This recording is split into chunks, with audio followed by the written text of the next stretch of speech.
Tara, samahan nyo kung alisin na natin ang mga gamit natin sa vape shop.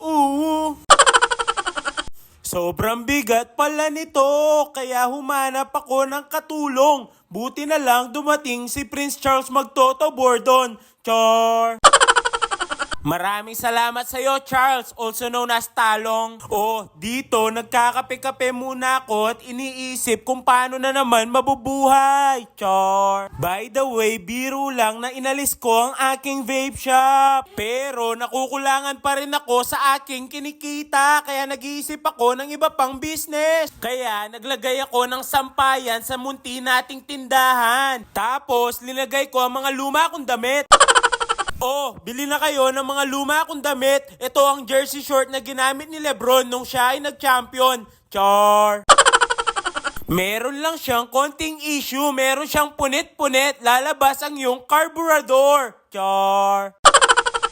Pero all goods pa yan, ayaw nyo nun, ready to fight na, char. Ito namang aking pantalon, branded yan, original imported galing Thailand, char. Original nga itong Hollister, gamit ko to nung ako'y dancer.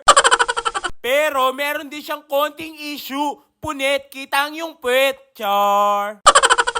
Heto namang aking vintage na boxer short, ayaw ko talaga itong ibenta. Financial crisis lang kaya ibebenta ko na. Napakaganda nito, wala siyang garter. Kaya presko para kang may blower, char.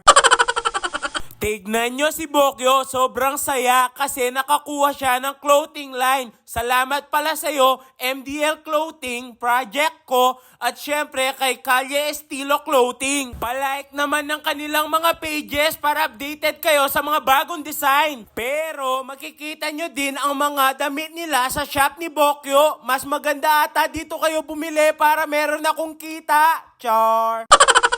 I-post nyo na lang ang video para sa ating location. Nagdi-deliver din tayo sa ating mga damit. Dito, napansin ko nasira ang aking pintuan. Alam nyo na kung ano ang aking gagawin. Di tapon, char.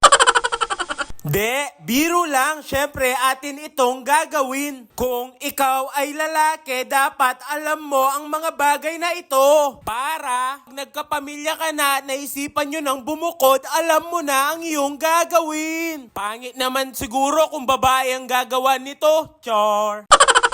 Kayo namang mga babae, maghanap kayo ng lalaki na marunong sa mga ganito. By the way, available pa si Bokyo, char.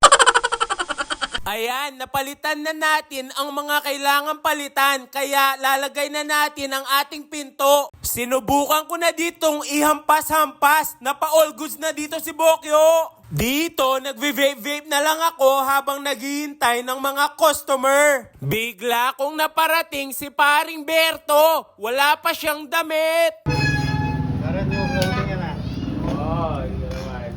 Nagtingin-tingin ng damit si Paring Berto.